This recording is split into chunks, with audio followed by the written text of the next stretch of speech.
kita ketemu lagi kalau nggak di sini di surga ya Bun ya. Bismillahirrahmanirrahim. Assalamualaikum warahmatullahi wabarakatuh. Yang cintai bunda-bunda saleha, para ustazah, para guru, panitia yang sudah 7 hari 7 malam nggak tidur loh supaya acaranya terlaksana. Bunda-bunda salehah dan juga ada sahabat cilik, masya Allah, ada anak-anak yang luar biasa. Marhaban tolabul ilmi. Wah, ini calon-calon pemimpin kita.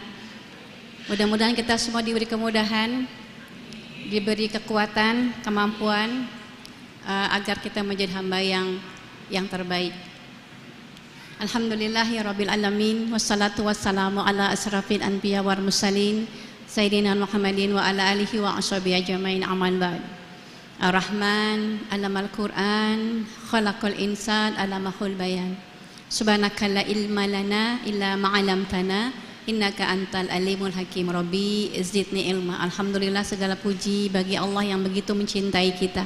Begitu banyak nikmat yang Allah curahkan yang tidak mungkin sanggup kita menghitungnya. Nikmat yang termewah, nikmat yang termahal. Apa Bu? Nikmat iman. Bu, maling juga sehat Bu, benar nggak? Penjahat sehat nggak? Sehat. Kalau nggak sehat nggak bisa berbuat jahat ya. Jadi alhamdulillah nih saya baru pulang umroh. Jadi nanti saya minta izin sudah sama bunda-bunda yang saleha untuk ngajak umroh semua bunda. Dan saya kemarin baru pulang di akhir September. Masya Allah, itu kado terindah. Jadi saya ulang tahun di akhir September loh Bun.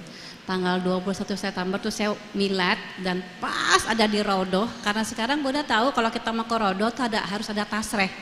Tahu Bun? Jadi gak kayak kita dulu. Kalau dulu kan main masuk ngantri. Sekarang dapat izin. Jadi setiap travel dapat izin namanya tasreh. Jadi itu kita bisa munajat, bisa baca Quran, bisa banyak banget kan mintanya kalau ibu-ibu tuh. Ya.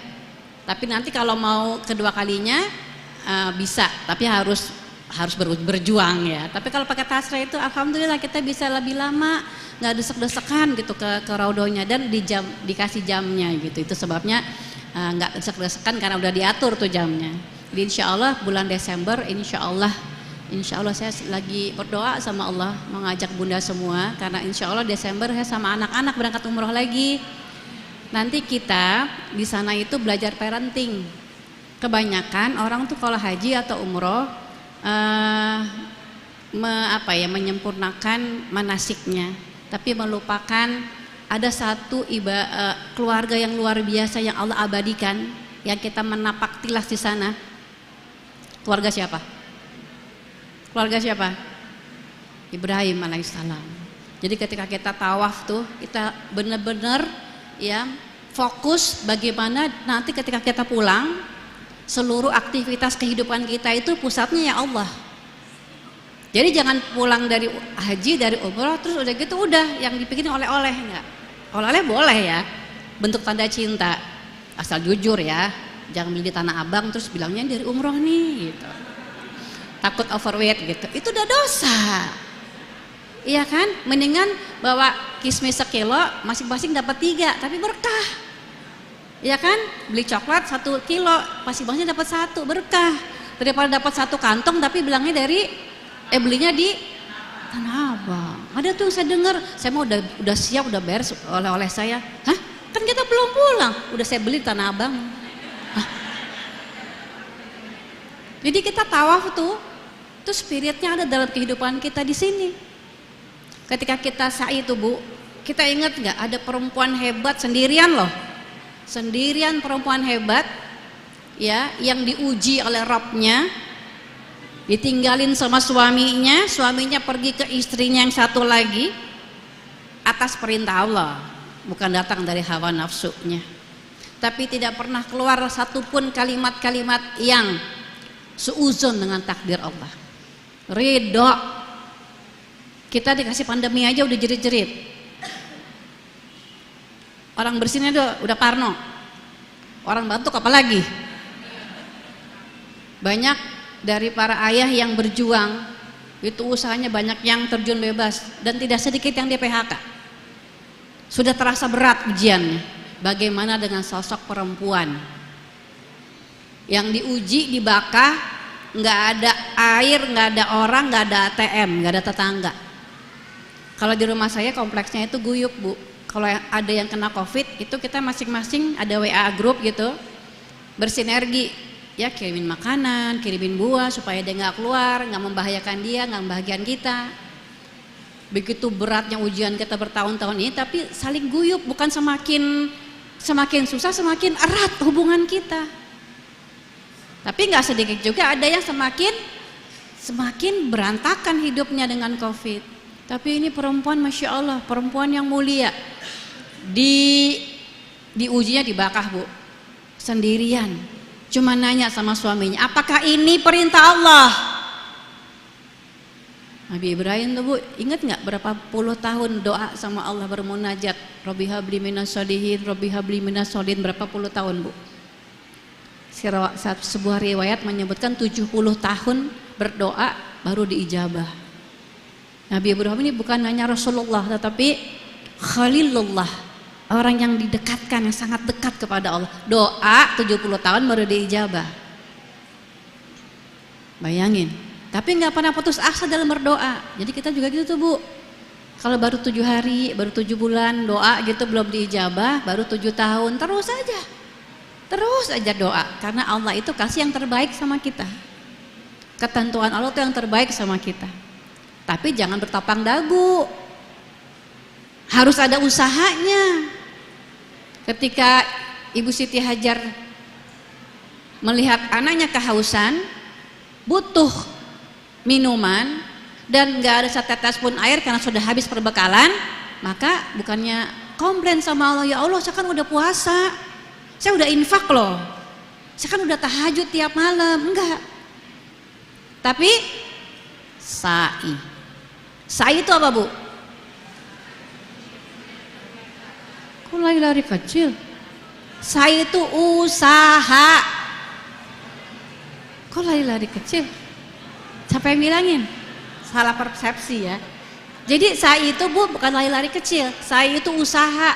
Lihat ke sofa, ada nggak rezeki di sana? Karena kan kalau di padang pasir suka ada fata morgana ya. Pas dilihat, oh nggak ada air. Dia lihat di Marwa, di sudut ujung sana ada yang berkilau-kilau, jangan-jangan air. Lari ke sana. Balik lagi ke sofa, nggak ada lagi. Balik lagi ke Marwa, nggak ada lagi. Nggak pernah putus asa tuh berjuangnya, berupaya tuh nggak pernah putus asa. Sampai ngedabruk, tau nggak orang Tangerang bilang apa tuh ngedabruk? Sampai terjatuh nggak punya lagi daya dan upaya. Maka Allah kirimkan Jibril untuk memberikan Zam-Zam. Tapi bukan di sofa. Nanti Bunda insya Allah deh kalau umrah kita belajar parenting, gimana kita tuh jadi ibu kayak Ibu Siti Hajar. Dikasih ujian sendirian, nggak ada yang nolongin, tetap aja usaha. Hasilnya gimana? Nggak tahu. Kayaknya udah mau semaput nih, udah nggak punya daya dan upaya. Tapi Allah nggak pernah menyia-nyiakan hambanya yang berusaha. Dan rezekinya nggak ada di Marwa, bukan di sofa di mana Ibu Siti Hajar upaya. Tetapi di mana, Bu? Di Ka'bah, di kakinya Ismail. Itu upaya kita. Nah, pagi hari ini kita kan pengen ngomong jadi perempuan yang terbaik ya.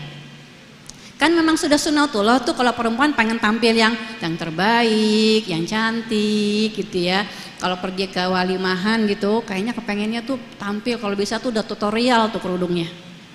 Ini brosnya yang begini, yang panjang apa yang pendek. Dilihat tuh di kaca biasanya tuh. Wah kayaknya mau pakai baju ini kerudungnya nggak matching, ini belum ada kerudungnya tuh, udah diatur dari seminggu sebelumnya tuh. Bahkan ada yang istikharah yang ini apa yang ini gitu. Ini agak lebay sedikit ya. Ini menunjukkan perempuan itu memang pengen tampil yang terbaik. Ya, kalau pergi ke pengajian tuh paling matching, Bu. Ya, jangankan kerudung bajunya, tasbihnya aja sama tuh sama kerudungnya, warnanya. Masya Allah. Dibilang ini perempuan nih, ibu fulana ini masya Allah dia cantik tuh selalu matching gitu, yang ngeliatnya tuh aduh kayaknya serasi gitu ya, mana soleha, pinter lagi, apa-apa dicatat sama dia semuanya tuh, kayak ibu itu dicatat semuanya. Soalnya ngajinya bukan jiping, tau jiping? Ngaji kuping, yang ngaji cuman kupingnya, tapi dia nggak tahu tuh apa semua, begitu masuk kuping dicatat. Karena kata Nabi, ikat ilmu dengan catatan, dicatat. Tapi buat apa penilaian manusia yang bilang kita soleha, cantik, serasi, ya, selalu magic, tapi ternyata di sisi Allah dia menjadi perempuan yang dimurkai. Ada nggak Bu perempuan yang matching, yang sosialita, yang dimurkai Allah, yang disebutkan di dalam Al-Quran? Ada nggak? Siapa? Main ada aja, pokoknya ada bukti ya. Enggak, diabadikan di dalam Al-Quran. Cantik, matching, sosialita, tasnya aja merek, tasnya tuh Bu, ya Allah, tus harganya, bukannya luh. Tapi kata Allah apa?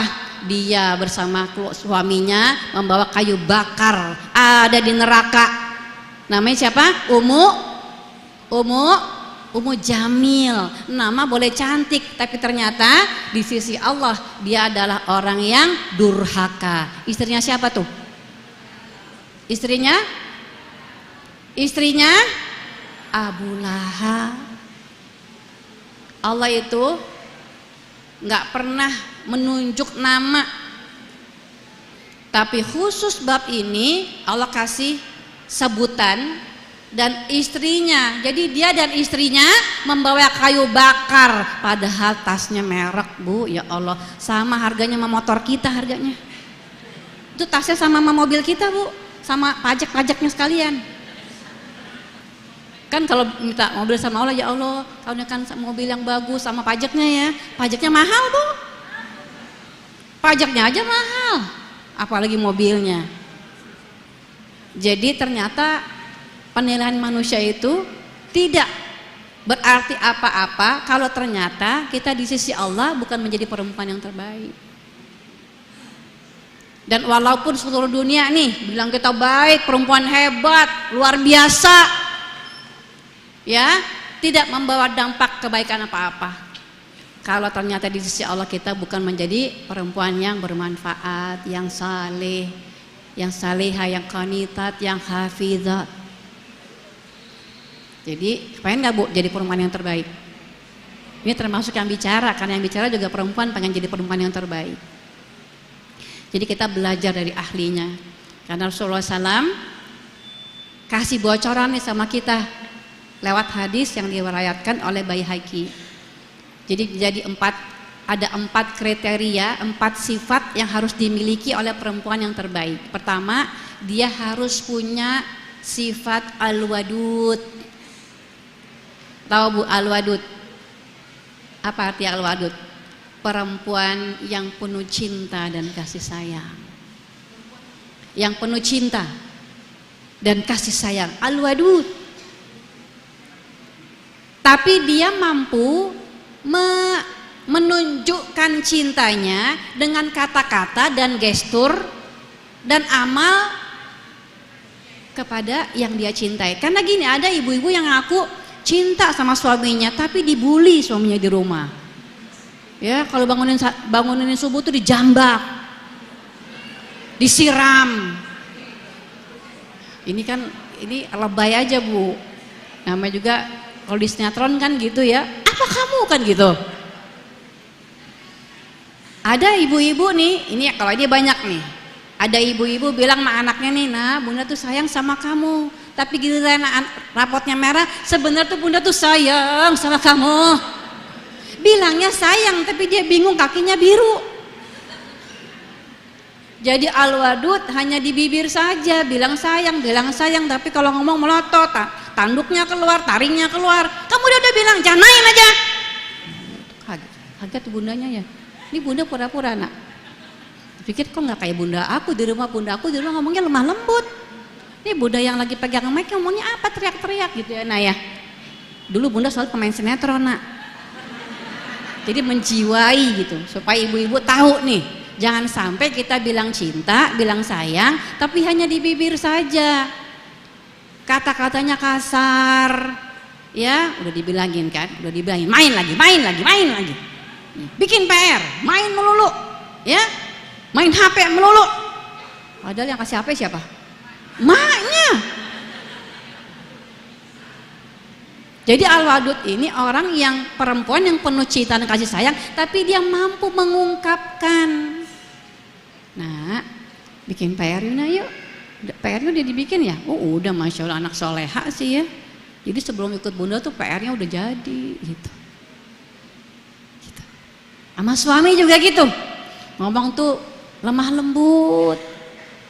Ya, memberikan yang terbaik. Dia tahu suaminya dia itu adalah orang yang paling berhak mendapatkan cinta dan kasih sayang. Karena suami kita itu bisa jadi neraka atau jadi surga bagi kita para istri.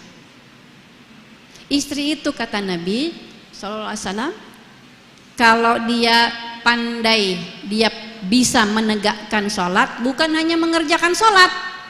Kalau dia menegakkan sholat, dia berpuasa di bulan Ramadan, dia menjaga kesuciannya, dan ketika suaminya wafat, suaminya redho kepada dirinya, atau sebaliknya ketika dia wafat suaminya redho kepada dirinya, maka dia boleh masuk surga lewat pintu mana yang dia sukai. Itu kita para istri. Gimana nggak kita bela-belain belajar ya Bu? Gimana gak kita bela-belain amalkan dengan memohon pertolongan Allah, ya Allah jadikan saya istri yang kalau dipandang tuh nyenengin sama suami. Sifat kedua al-walud. Apa al-walud?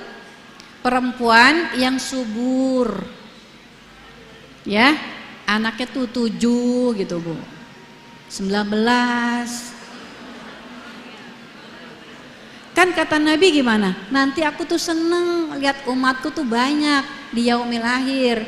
Bu, kita kapan lagi jenengin Rasulullah Bu? Mau dari tahajud kita? Ya Allah, tahajud cuma segitu-segitunya, itu juga permintaan semua itu isinya. Mau nyenengin Rasulullah dari infak kita? Ya Allah, malu kita sebutin jumlah kita dengan nikmat yang Allah berikan kepada kita. Mau nyenengin Rasulullah lewat mana lagi kalau bukan dari banyak-banyakin tuh anak kita Bu. 20 deh paling enggak. Kan saya gak bilang anak kandung Bu, kan bisa anak asuh. Anak asuh kita tuh bisa nggak doain kita, Robi fili wali walidaya warhamhuma kama rabbayani shagir, bisa nggak Bu? Bisa. Ya, tapi memang hadis ini menunjukkan perempuan yang gampang melahirkan. Yang ketiga al-muwatiyah. Al-muwatiyah ini perempuan yang lisannya itu nggak kasar. Lisannya, dirinya tuh nggak keras kepala. Ini saya udah begini. Al-muwatiyah. Muwatiyah. Al-muwatiyah itu perempuan yang nggak nyinyir, perempuan pendengar yang paling baik, pendengar terbaik itu. Kalau suaminya ngomong tuh didengerin, nggak dibantah. Pendengar yang baik itu dengan gestur, dengan sikap tubuh yang benar-benar tuh penuh perhatian gitu. Oh gitu ya Bi ya. Oh gitu ayah ya. Masa ya? Bahkan ketika dia mendengar ilmu yang sudah dia tahu sejak dia muda. Kan kalau suami itu kan belum tentu sama informasinya sama kita ya. Tiba-tiba mungkin aja ada suami yang dari khutbah Jumat dia dengar talabul ilmi fardhatun ala kulli muslim. Sampai rumah, Bu tahu nggak Bu? Tadi kan khutbah saya dengar, ternyata tuh ngaji wajib loh. Kalau perempuannya bilang, la ilah Pak, la ilah Allah, kemana aja Pak? Saya mah dari SD, sebelum SD udah tahu nih hadis ini. Al-muwatiyah, muwatiyah, nggak nyinyir gitu. Dibilang, Bu, kita tuh sekarang harus nabung. ya supaya kita banyak infak. Kalau kita banyak infak, kita banyak memberikan manfaat, sehingga apa? Keberkahannya makin banyak lagi. Jadi tuh suami bilang, kalau saya kasih gaji Bu, hal pertama yang ibu keluarin tuh infak ya Bu ya, supaya cukup. Kalau dapat uang yang dikeluarin pertama bayar anak sekolah, bayar listrik, nggak cukup Bu. Mana listrik makin lama makin naik. Uang sekolah juga gitu SPP, benar gak Bu? Jadi katanya suami kita, sedekah pangkal kaya. Terus kita gini, la ilaha illallah Pak, kemana aja Pak? Semua udah diajarin mama saya dari dulu Pak. Ini suami kalau dengar begini sedih kali ya. Ya, baru juga dengar di khotbah katanya sedekah pangkal kaya, ternyata sedih tuh suaminya digituin. Jadi kalau kita dengar dari suami itu, Bu, tahu nggak Bu, sedekah Bu, itu masya Allah luar biasa Bu. Ya, ini bukan kata Yusuf Mansur nih, ini ada hadisnya. Bahkan ayatnya tuh, 1 rupiah yang dikeluarin 700 kali lipat, bahkan tak terhingga. Terus kita gini, masya Allah Pak, ya Allah, berarti kita tuh harus lebih banyak infak ya Pak ya gitu. Jangan yang, padahal kita udah tahu dari lahir udah tahu nih. Bapak ibu kita tuh bukan hanya kasih nasihat, nyontohin. Ya, orang tua kita tuh nggak hanya kasih komando, nggak kasih nasihat. Tapi apa? Orang tua kita tuh kalau pergi, ya hal yang pertama dia infak biar anaknya lihat. Tapi kita mendengarnya dengan penuh takzim, masya Allah. Untung Pak ya kita dengar ya, kita pikirkan dulu nabung pangkal kaya. Ternyata itu sedekah pangkal kaya Pak ya, masya Allah. Makasih banyak ya Bi ya. Padahal udah tahu nih. Terus suami tuh langsung bangga tuh.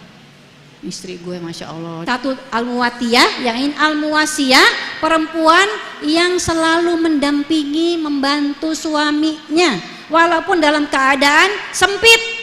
Ini kemarin COVID nih, udah gak punya apa-apa deh suaminya, udah terjun bebas itu.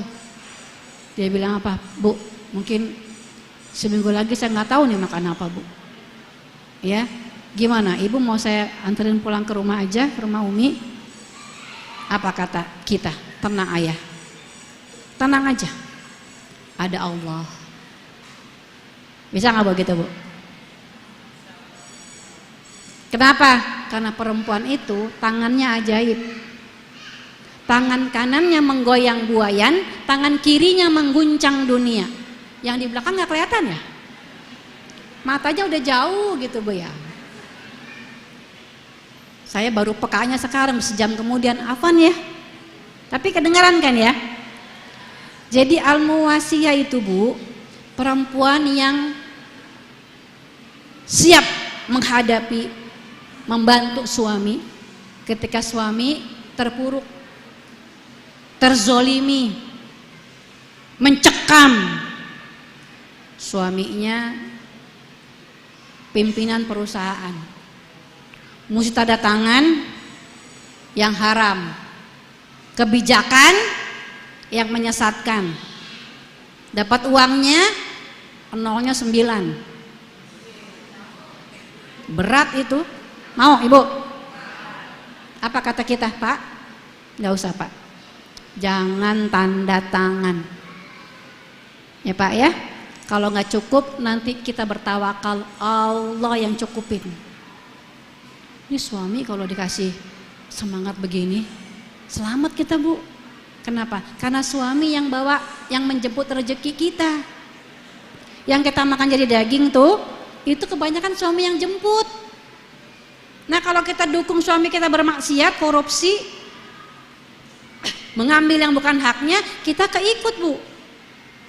Makanya para ulama-ulama salaf itu menjelaskan para istri, para sahibiyah, itu kalau suaminya menjemput nafkah, diantarin tuh sampai depan pintu. Ya, ayah, wahai Abi, jemput rezeki yang sudah Allah siapkan. Kami ini istrimu, kami siap menahan perihnya lapar. Kami siap menahan derita, tapi kami tidak siap menahan panasnya api neraka. Ini suami kalau diginiin langsung baik. Kalau 4 sifat ini ada pada diri orang bertakwa. Jadi perempuan ini syaratnya harus bertakwa. Karena ada perempuan cantik, lemah lembut, banyak anaknya, ya, pendengar yang baik, taat sama suaminya, membantu suaminya, tapi nggak bertakwa, nggak ada artinya.